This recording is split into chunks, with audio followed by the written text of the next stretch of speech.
All right, hey everybody, welcome to Vike Spice. I am here with my brother from another mother, Sanka. What's up, man? Hey, buddy, things are good. I mean, this weekend was weird because I didn't get to watch the game. I was visiting London with my family. And funny thing, sorry, before we get into the pod, I'm just gonna hijack it straight away. Funny thing, right? At dinner, so I'm there with my wife's friend, a friend from school, and her husband. And I've put the game on the phone, so I've got it in the corner of the table, just like watching it secretly. And every dude knows when you're doing that, just be chill, let the other guy just do what he needs to. But this guy called me out. He went, "Oh, what are you watching on the phone?" Like in front of everybody. I was like, "Oh shit!" Now I got to admit what I've been doing, this whole time. So I told him, "Oh, I'm watching the NFL game." I said, "Are you into NFL?" And he went, "No." And that was the end. And then my wife was just like, "Yeah, you better put that away now." So yeah, so I Dude, got to calm watch like down. I know, right? There's no bro Calm code or down. anything with this guy. Terrible. Yeah, So bro. I watched like the first quarter, then I missed like the next two, and then obviously I've caught up on the whole game now. But man, I was devastated. It was like one of the best games we've had this season, right? Yeah, Loki, like this is the best I've seen. The offense, man, was it's ridiculous. It was the best I've seen this offense play in a while. Like we've seen them do well overall since 2017, but like, this is one of the more complete games, type of game that the defense doesn't do their end, but then the offense comes in and they just blow it out of the water, man. They played amazing on Sunday. It was awesome to see. Yeah, and how good was the O line? And I tweeted earlier that Kirk was kept cleaner than a nun's cunt. I'm not sure if we're allowed to say cunt on this, but fuck it, I'm saying it anyway. But he was so clean. I don't remember him like getting harassed at all during the game. He was so good, and the O line is really coming together. So the coaching changes we made during the off season, they're clearly working because you could see for the last 3 weeks how good Kirk has been given a bit of time. Yeah, and definitely. I mean, the one thing you can see is I feel like the personnel is significantly better compared to last year. That's for sure. That's no doubt about that. But then the second thing that I've seen is the way the scheme has been designed around these five offensive linemen. It's a scheme that kind of it helps the personnel we have. It's made in a way that they won't struggle. And obviously, somebody like Bradbury who was struggling a lot when the season started, he is starting to look more and more like a starter, like an actual legit long term starter for the team. And then somebody like Josh Klein who we all had like low expectations for him, and then he's come in and he's played out of his mind. The only I guess bad bad asset in the line is Pat Elflein, who even he had a good game on Sunday. Yeah, and that's what good coaching should be, right? You don't need high-end talent at every position, but you need to get the most out of them, and that's what good coaches like Belichick, Sean Payton, like Sean Payton is winning with a backup quarterback at the moment, and I know that's going to wind up a lot of people who are Teddy fans, but he's still a backup quarterback to Drew Brees, and he's gone 4-0 with him, so that's what good coaching should be. You make the best of what you have, and right now this O line is clicking. You could tell the difference as well when Josh Klein is in the lineup and when he's not. He does make a big difference in that. And like you said, we weren't excited about him when we signed him, but he's really put in a shift for us. Yeah, and the one thing, and going back to your Teddy comment, it relates a lot to how the Vikings are right now because in a way, Teddy hasn't been playing out of his mind. No, he's been doing very simple stuff. It's not that he's been lighting up the league or anything. He's just been kind of playing it safe, like he always did in Minnesota. Like nothing has changed. But the coaching in New Orleans, as much as I hate to say it, is a solid like it's a solid coaching staff and a staff that knows how to win games and how to manage an offense. And the reason Teddy has looked so good and has the team winning and not skipping a beat without Drew Brees is because the coaching staff is amazing there, and it's good to see that good coaching really is important. And we saw last year. You compare Flip last year, compare how it's looking right now with Kevin and with Kubiak and all of them, and you see that the coaching staff, in a way, was bringing us down last year. Yeah, And it's good to see it. It's good to see this, definitely. yeah, exactly. It is a massive improvement from where we were a year ago, and hope it continues. I think the only black mark on the offense for the night was Adam Thielen getting injured. it sounds like well, from the news today, it doesn't sound like a bad injury, but how long do you think we should keep him out for? I mean, it's a hammy, man. Those hamstrings are tricky. They're always tricky. One day you're like, oh, you know what? I'm good to go. You run once and that's it. You just gets locked back in and you're out for 2 months. And he is the type of guy who's gonna want to play on Thursday, but he shouldn't. I feel like you have this, and we've said it a lot. We have this kind of like a small bye week after Thursday, and you keep him out Thursday and give him those 10 days to rest. And that gives him a full 2 weeks of rest, and he should be good to go in 2 weeks against Kansas City because that's the more important game. Washington, and we'll speak about this a little later on, but this is a game the Vikings should win, and Mm. I think they should win without Adam. It should just be. And I will go into more detail on when we preview the game, but this should be a game the Vikings should be able to win without Adam. Yeah. Well, actually, I'd extend that. I'd extend that we should be able to beat Redskins as well as Kansas City because they haven't got Mahomes at the moment. So we should be able to win those two with just on our defense alone. But yeah, I know what it's like when you're playing on a short week on a Thursday night in prime time with Kirk, and also I know what it's going to be like with being at Kansas City. So they'll try and rush him back, but I'd be tempted just to rest him up till Cowboys and then bring him back then because that's probably the biggest game we've got upcoming now. I think this is going to depend on how the defense look, because the defense did not look good on Sunday, man. I mean, the defensive line was good, the linebackers played well, but that secondary, man, was ass. Total ass. Fucking dumpster fire. Yeah, what the fuck's going on with our defense at the moment? Like that's the one thing you could have hung your hat on just to say, yeah, it's we've got them. They'll keep it down to like 20 points a week, but every week there's just been like some blown coverage. The cornerbacks, every single one got beaten by Marvin Jones. It's the same fucking player. Just mark him, just pin him down. Stop giving him so much space. One of the back shoulder throw by Stafford, that was on point. I don't think Xavier could have done anything else for that, but the rest of them, I thought we could have done a bit better. But yeah, the cornerbacks really need to clean up at the moment. Yeah, and I feel like so there's two complaints I have about the defense. The two things that I've seen not only this week but these past 7 weeks is okay. So let's ignore the fact that the secondary was bad on Sunday, right? Let's just look at the defense as a whole throughout these 7 weeks. And there's always been like one or two blown coverages a game, Yeah. but the defense has held themselves pretty well overall. The one thing that when the opposing offense starts doing is when they start with those dinks and dunks and short underneath passes, those should just be maximum a 3 or 4 yard game, but they're getting a lot of yards after the catch, and that shouldn't be happening. I feel like because Yeah. that's the one thing that can really roast this defense, and I feel like people are ignoring the fact that okay, the secondary was bad, but look at how bad those passes were as well. Because they scored 30 points, but they didn't drive down off deep balls all game. I mean, they had a handful of deep balls, obviously, but the way they drove down the field on Sunday was pretty much just short passes, a few yards past the line of scrimmage, and we just go run past the players, man. Yeah. Yeah. That's something Yards that after catch. yeah, exactly, and that's something you gotta start looking into because it's actually working. It worked. The Lions pretty much gave the rest of the league a blueprint on how to beat the Vikings defense.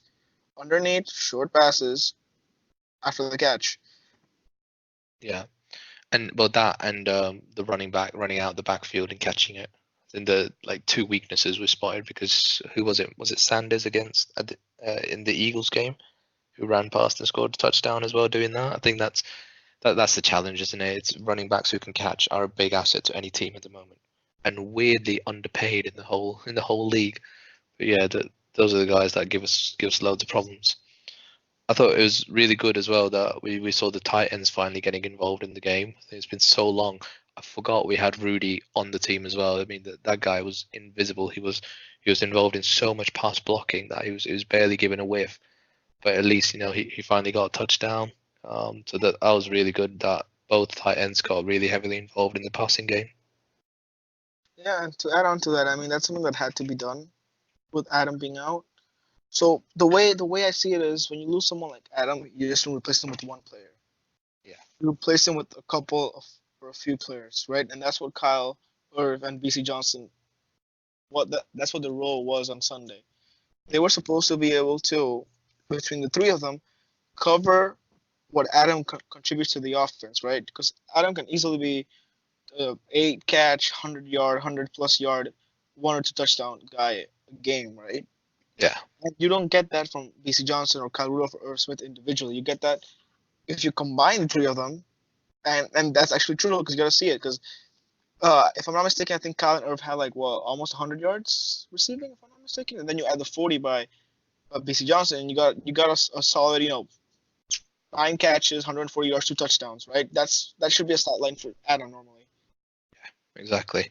Yeah, I completely agree. But I'm really like glad to see that BC's, he got his first touchdown. His dance was like, I don't think he did anything after all that build up or what his first down should be, but I think he was solid. CJ Ham also getting involved. It's the play. It's like last week against the Eagles, we just went, yeah, Diggs, you just run the same play twice and we'll get 2 touchdowns. And against was it BC and CJ Ham, we just ran the same play twice and scored twice as well. So teams just don't seem to catch on from the mistake that they made about 10 minutes ago. Yeah, I agree, and I mean that's something that I've been like if you put the Detroit game right next to the Eagles game, you can see that the game plan is not the same. You know, it's an unexpected. Like you can see, even though they repeat the plays in the game itself, but like if you see the two games as two individual performances, you can see a difference in what type of play calling is being done. Because obviously Yeah, the Detroit secondary is decent. Their stay is good, but then the linebacker course for Detroit is horrible. So that's and you could see like I saw like a lot of like third and fours or something or second and sixes, and you could see how you would expect on a third and two to like run the ball, but all you got to do is just a short play action, have Diggs run across like a simple out route or a slant, and he was open. yeah. Whatever crossing route you could do against the in the area the linebackers are normally supposed to be, that was a catch. Like if there was a way to go back and see each one of those third down or second down conversions that were short passes, they were targeting the linebackers. So that's and I don't want to get too technical about it. I'm just trying to say that the offensive play calling is adapting to what they're getting. They're attacking what they're supposed to attack. Last week we all knew the Eagles secondary is a fucking dumpster fire, and they attacked the secondary. They went to the deep balls. This week we saw Darius Slay went down, and the deep balls started flying. Yeah. And when the secondary was a little more tight, they attacked the linebacker. So that's how it's supposed to be. Yeah, exactly. We don't start off going, yeah, this is our game plan. We'll just stick to it. Whatever happens, we're a bit more flexible now. And I think I'm not sure of how much of that is Kubiak sitting up in the box and just being able to say, yeah, this is not working. Let's go to a different part of the playbook and let's do that instead. And but whatever it is, they don't need to change it. It's working. Keep mixing things up. Keep going like that. But that play action right at the end of the game to ice the game. How obvious was that? Even the commentators were like, "Yeah, they're gonna have 9 in the box. He's just gonna do a hard play action here and launch it forward to Diggs." And exactly that happened. 61 yards or something, 62 whatever yards it was, and kill the game there and then. It is, but it's just so we're getting so good at that play action now, and that is Kirk's, bread and butter.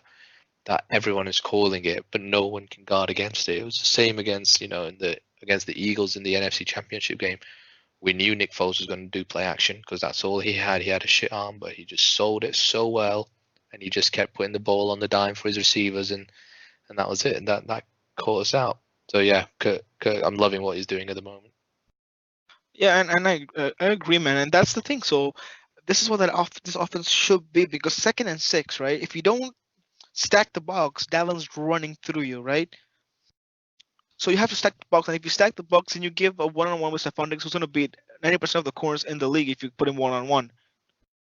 So that's those types of mismatches is what you have to look for with this offense, you know? Yeah, yeah, agreed.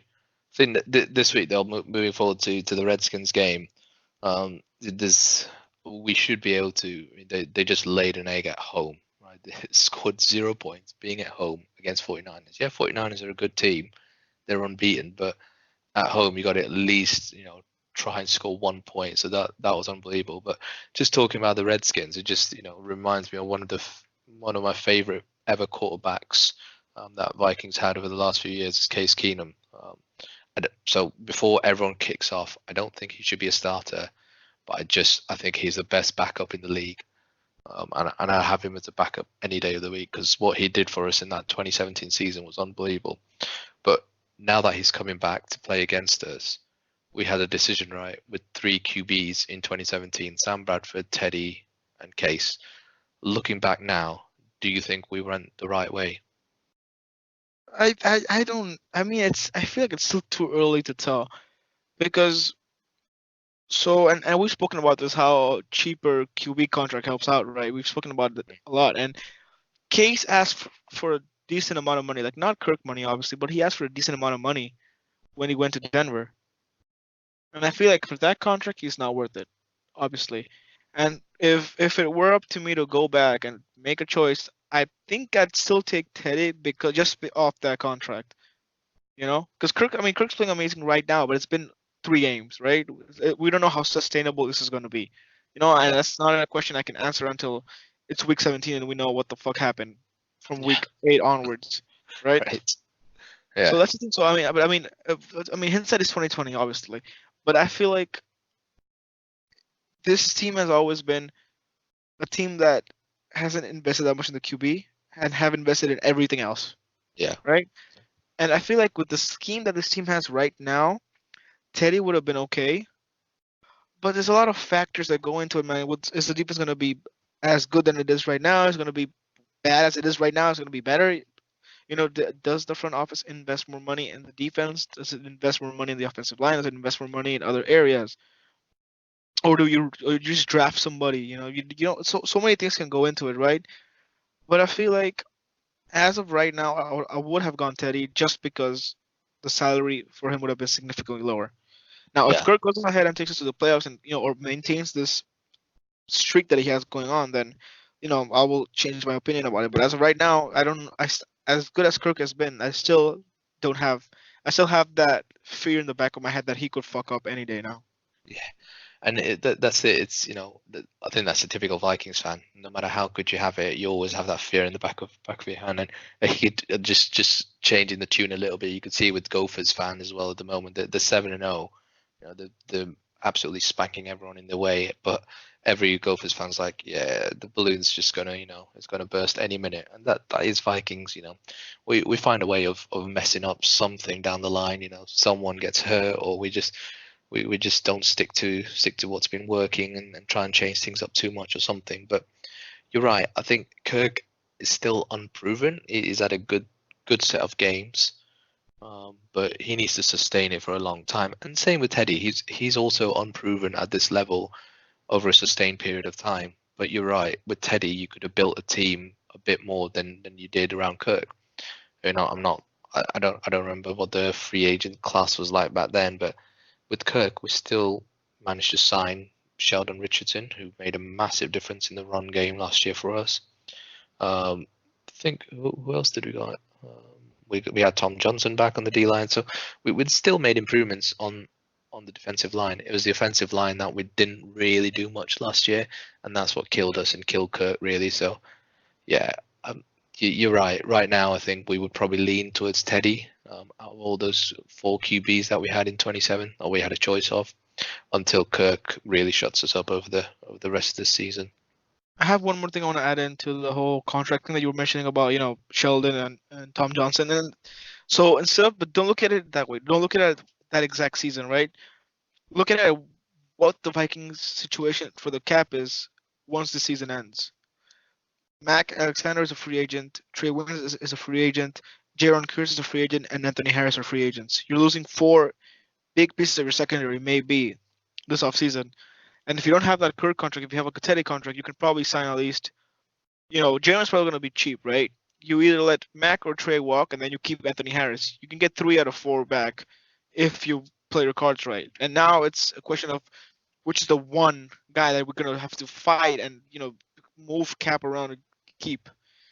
Because this might include cutting Xavier to keep either Trey or McKenzie or Anthony Harris, right?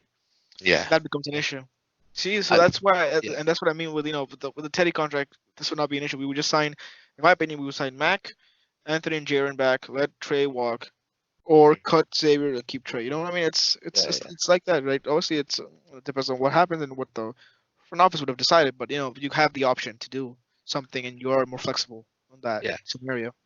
I think that this year we'll see Harrison Smith re-sign to a different deal. We'll see probably Kirk Cousins if he takes us, say he takes us to the NFC Championship game. You would be tempted to re-sign him on a new deal for another 3 years and maybe not have as much guaranteed contract and he might take a discount just to be with this team. I mean, 28 million a year for another 3 years. You think that's probably a bargain the way other contracts are with QBs at the moment. So yeah, I think if he does prove he's good and go to the NFC Championship game or to the Super Bowl, you think yeah, fuck it, sign him for a bit longer. Um, but right, let's focus a little bit on Thursday's game. So Case Keenum's homecoming and that other running back that we used to have. So how do you think this game's going to go? And we spoke about this before the podcast, and this is actually a carbon copy of the Buffalo game last year. Right. You know, Yep. I remember during one of our first episodes we mentioned how Oakland's a trap game. It Yeah. was in a way, but it wasn't because we weren't that heavy of a favorite, right? The Vikings, and if you look at the spread right now, the Vikings are favored by 15.5 points to win the game. That's That's the crazy. spread. That's Crazy. Yeah. fucking ridiculous if you think about it. Yeah. Yeah. It's everything about it's like a trap game because that's what happened with Bills. Bills were woeful. They came in and they absolutely hammered us. And you're right, but Bills had Josh Allen, right? He was a half decent QB.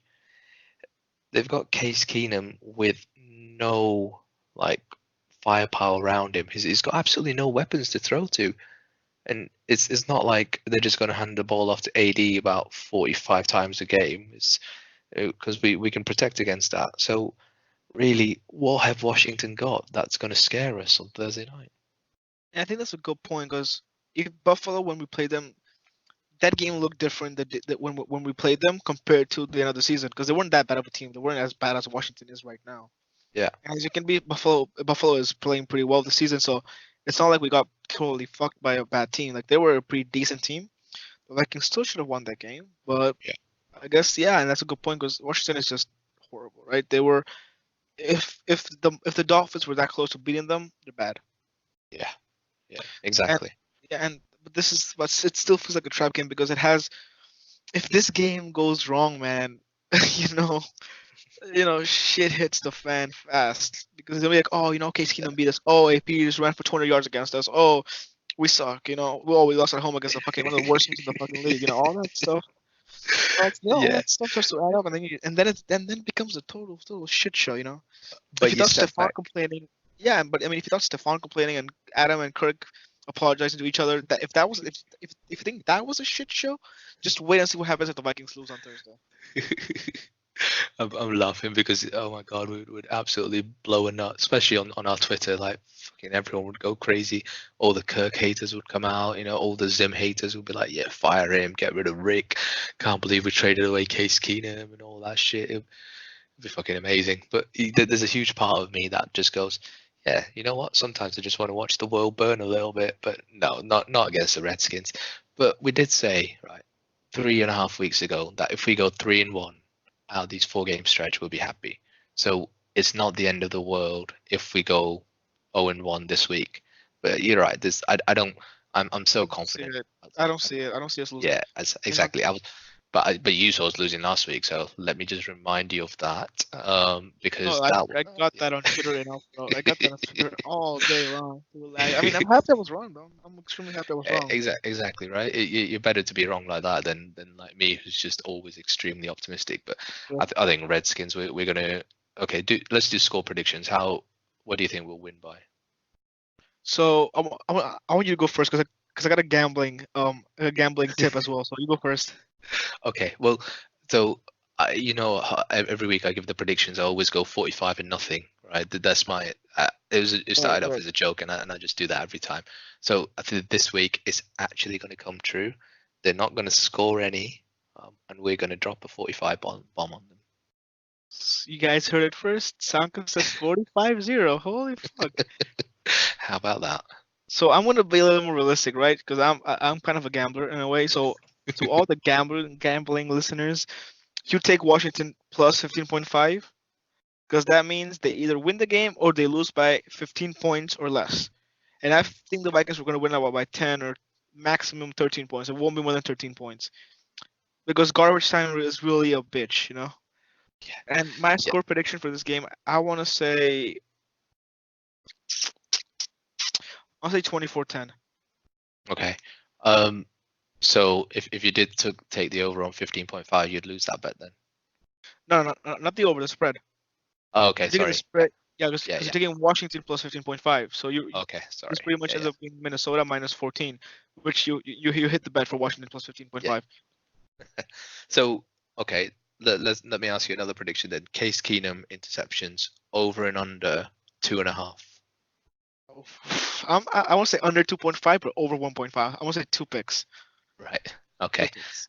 Yeah, I think there's going to be like 5 picks. Two of Really? them pick These two up. sixes. Damn, bro. I mean, yeah, you gotta hit 45 somehow. So Exactly. You know, Kirk's not going to do it on his own. But this is a good way just to shut up all the haters that go, Kirk's not good in prime time. You know, it's a short week and all that crap. Just put it all behind you and just go out there, smash a team, just feel good, go into that mini buy, which by the way, this week in England, so this weekend is the clocks go forward. Is it? Yeah. No, the clocks go back. And in America, they go back a week later. So this was the only week I could have watched Sunday night games and not be super tired on Monday. But no, fucking Vikings don't even play on Sunday night. They play on Thursday. So I got to watch some shit teams on like the Packers or some shit on Sunday night now, which is terrible. So thanks NFL for scheduling that way. and just to add Um, one thing before, sorry if I yeah, go on. stopped. Yeah, so I think this won't be a big Kirk game. Not because he won't be able to do it, just because we won't need him to do it. This is gonna be Dalvin Cook all the way. If you see a bet that says Dalvin Cook over under 120 yards, you take that over and you run right now with this fucking Really? I consistent. think I think they'll play him the first quarter. We'll be up like 20 points, and they'll just run Mattison for the rest of the game. So I yeah, mean, just have a chill, Dalvin. I think this game's gonna be a lot of Dalvin because they will need to put Kirk in harm's way or Stephon in harm's way. Just give the ball to Dalvin, let him rumble for like two long touchdowns, ice the game with Madison, you're done. Yeah, So if you get a chance, if you're betting, people see, hey, times I don't know 2 point something odds for over 120 yards, 140 yards, you take it, man. He might run for 200 on Sunday. I'm sorry, on Thursday. yeah, yeah. Yeah, I think you're right. The Washington D line isn't that great. I think we'll be making very big holes with our O line and yeah, just Washington Dalvin and isn't Matt great. That's Mattison. the thing. They're horrible. Yeah, honestly, there's some terrible teams in this league that we should just be hammering, and that's what you need. You just need a feel good game where you absolutely lay a team down, bury them in the ground, and walk away, just ready for that Kansas City after a mini break as well. Just yeah, hopefully everything will just go to plan. 45-0, move on to Kansas City. We're awfully close to a 4-0 for a 4-0 prediction. Like we spoke Yeah, about it. We spoke about right. 4-0 being possible but difficult, and they're one game away from doing this, and they might be. And right now the team's 5-2, right? Mm. This team might be 7-2 heading into Dallas, man, and that's gonna be amazing. I hope it happens because Kansas City without Mahomes does not scare me. That defense is a fucking dumpster fire. Yeah. And then Washington is Washington, bro. Dallas going into Dallas, a Dallas team that just lost against the Jets, but whooped the ass of the Eagles. Still don't know how good that team is. But this Whoever team could turns up on the very day, right? right. Dallas. This Yeah. team could very very well be 7-2 going to Dallas, maybe even 8-2 after that game. And that still might have us in second place in the division because Green Bay has the shittiest schedule and the fucking biggest fucking luck out of any team I've seen this year, man. Yeah. It's ridiculous. It's ridiculous. But still, that's not a topic for today. But still, this team, as much as it's difficult to say, we said it, 10-6, 11-5 might not be enough to win this division this year. You might need at Yeah. least a 13-3 or a 12-4. Hopefully, should be enough. But And that's that's gonna be a looking more pain and in more the ass. possible, right? That's It looking more and more is. possible It every week. is. Every I mean, week. Yeah. We just definitely. yeah. I Right. mean, I Let's feel go like. on to Oh, sorry. I mean, yeah. So I feel one last thing before we go into the questions is I guess the games that are left, the games that could be losses right now, I feel like are four of them, right? well, We're talking. you're about to spoil that first question, you see. So I'm going to Oh, pause right, your right, right, thought, right. And Go ahead. I'm going right. This week's question. So first one, Meg Dean at Meg Dean 1437. Which teams do you think will be the most challenging for us moving forward? Hashtag spicy questions. Spicy So questions, finally. I know, right? People are giving you recognition. So Yeah. we got the Redskins, Chiefs, Cowboys, Broncos, Seahawks, Lions, Chargers, Packers, and Bears. So I've got that in front of me. I haven't just just learned our schedule by heart, but I was impressed. I was like, damn, dog. Jeez. that's what I do. So before the Chiefs game, we've got the mini bye, and before the Seahawks game, we've got the proper bye as well. So personally, I think the toughest games, Seahawks and Cowboys. So I'm gonna give you the 4 games that are toss-ups for me. No, 3 games that are toss-ups and one that's 100% a loss, right? The Cowboys game is a toss-up. Seahawks and Seattle is a fucking L. That's for sure. Then Green Bay and Chicago, those 2 last games of the season, man.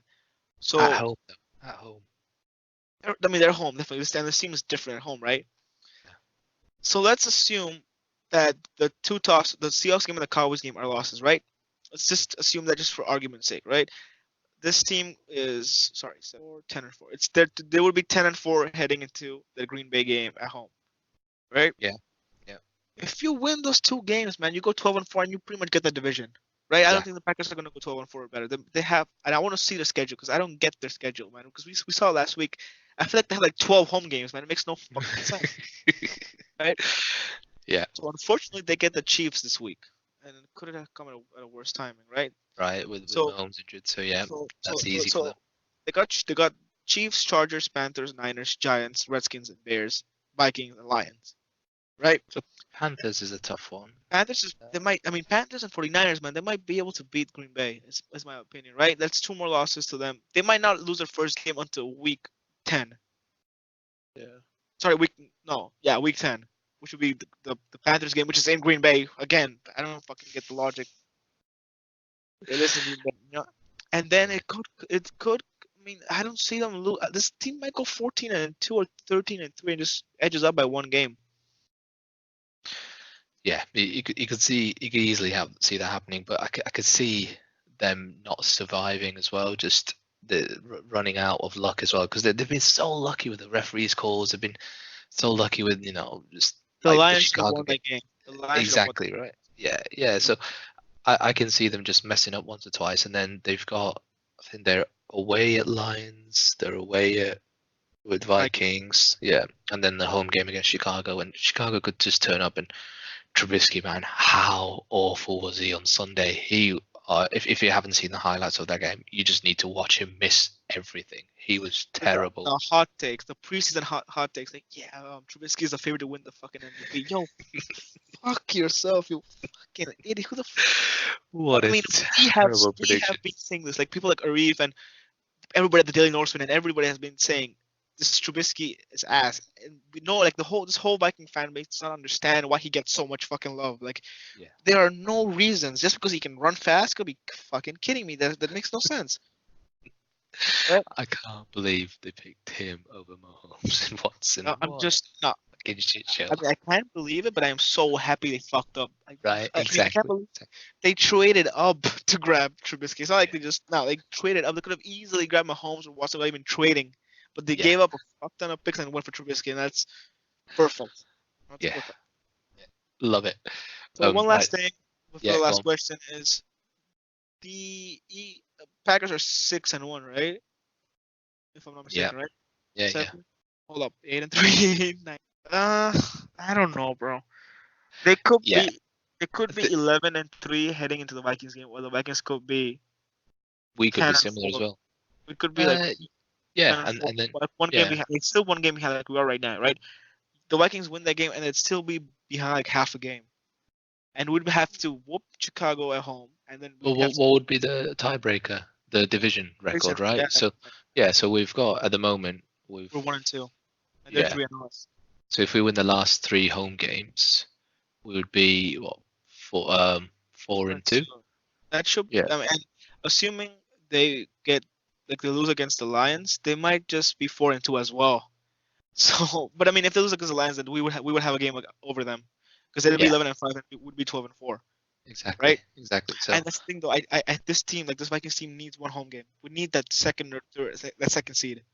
We yeah. need that bye week, and as I said it last week, the one team that terrifies the shit out of me in the NFC is the Saints, Yes. and that team may very well end up being the number one seed because I don't think San Francisco is gonna be better than Saints as good as they have been. I don't expect them to be maybe second or hopefully third seed so the Vikings can take the second seed. Yeah. But just gotta hope somebody knocks them out Yeah. We don't go to the Superdome. and then have the NFC Championship game be in Minnesota. Yeah. And that's what I mean. That's what I'm looking that far because I think this team can do it. This team has it. You know what I mean? Because Yeah. I tweeted it out. I said Kirk is different this year. He just the look in his eye, like he is just Pissed off looking. Kirk. He's Yeah. pissed and not just pissed off, not ticked off, but he just is taking it more seriously this year. Mm. Because last year you would see him in his press, he'd just be laughing or brushing stuff out, like brushing everything out. But this time around, this year, he just looks like he doesn't give a fuck anymore. Like he is trying to prove something, and you can see it in his eyes. Like it's noticeable. Because if you saw the post game celebration in the locker room when he got the game ball, pretty much him and the offense, right? And they had Yeah. him break the huddle inside the locker room. He was straight face, just serious about it. No smile, no nothing, man. You know. And all those small things, it looks like something. I don't know what the fuck, and I'm happy. I'm gonna say thanks, Stephon, because something just clicked. Stephon saved the season at this point. Yeah. Yeah. Yeah. I think he just needed a bit of a shake up because you know what? I reckon Zim just put Stefan up to it, saying, "Look, take the 200 grand hit, just have a bit of a kickoff, get a bit of fire up Kirk. Let's see what he does." I wouldn't put it past Zim to just to get Stefan to do that. And Stefan's like, yeah, fuck it. You know what's 200 grand for me? I'm making millions. And yeah, just started having a moan, skipped a day, got a fine, and then Kirk just went, oh, if my main man is doing that, I better just step up and do something about it. Yeah, I mean, obviously there was some stuff that we just don't know about that happened in the locker room. There's obviously some kind of conversation that they went through, and that probably helped as Yeah, well. yeah. Next question, Skulllight at Skulllight. Can you compare Zeke to Cook? Do you think the Cowboys will be able to stop Cook? Can the Vikings stop Zeke? Uh, well, Uh, personally, I want to cover this question in a couple of weeks' time. Go ahead. But Yeah, that's true. at at the moment, Dalvin Cook is better than Zeke. That's my opinion. I think he's just more elusive. He's harder to tackle than Zeke is. Zeke is probably better running out the backfield. But yeah, I'd give the edge to Dalvin Cook. What do you reckon? I don't know. I mean, I think Zeke has proved it more. He's been in the league a little longer. Yeah, He's proved it more. But right now, yeah, Dalvin is just having a, he's on pace for like I read 1.6 thousand yards or something. That's yeah, ridiculous. You know what I mean? And yeah. I think But I it think but it's so. but it's no two. It's not 2097, is it? I mean that's what AD would be saying in his Right, room right now. Saying, right, exactly. But I mean, I think as of right now, Cook is definitely playing better than Zeke, and then I think the Vikings can stop Zeke, and I think the Cowboys can also stop Cook, and that might be. And if the Vikings can stop Zeke, though, you put you put the ball in the hand of Dak Prescott and tell him, hey Dak, win the game. That's what you want. You want to exactly. see if Dak can beat this team, and I don't think he can with his arm. I think the Vikings can with Kirk's arm. So Yeah. that's, I mean, we'll see that. We'll see that in 2 weeks, right? But that's just a small preview of that episode. Yeah. Next question, Eric Thorvaldsen, or Eric the Red at Skull Sith Lord. Does Sanka miss me or even think about me? So I met Eric at the bar just before the game. He's a really fun guy. So do I miss you? Yes, Eric. I think about you every night, 10 minutes before bedtime, and I have to use tissues after I've thought of you. So there you go. Um, Okay, then it's not PG anymore. Definitely, it's getting slightly right. pornographic. Yeah, I think that's it for questions, right? Oh no, hang on, one more. Mayor Bear every week. Mayor Bear, we love you, Mayor Bear. At UK Viking Girl. What's up with Cousins? Do you think he's heading towards an MVP season? Dark horse MVP for sure, but not MVP, but dark horse MVP. Yeah, yeah. I think he's got to be in the top five for the conversation at the moment. I mean, Lamar Jackson is playing lights out, and just because he gives you something with the feet, he'll probably edge it over Kirk. But if Kirk carries on like this, he's got to be in that conversation. Next question: do you think with a huge point spread, can we get the Bills out of our mouths? I think yeah, we talked about that, didn't we? It is definitely a trap game, but we've got enough firepower, and Redskins haven't got any firepower. I think we They should got be no able to. fire. They got no Yeah. fire. They got no power, bro. They got Yeah. none of nothing, bro. Exactly. But yeah. So yeah, I think that's it for the questions for this week, and that's the end of the pod. That was awesome. I think that flew by, man. I feel so relaxed. I feel like I've just had a blowjob or something. Okay. I got no words. Like, I just can't react to that right now. I got no reaction for that right now. I think that's a good way to end the podcast. And thanks everyone for listening. And we'll catch up with you next week. Loads of fun. Come later, guys. Yeah. Cheers. Bye bye. Right. Let me just stop the recording. That was good, man. It was fun.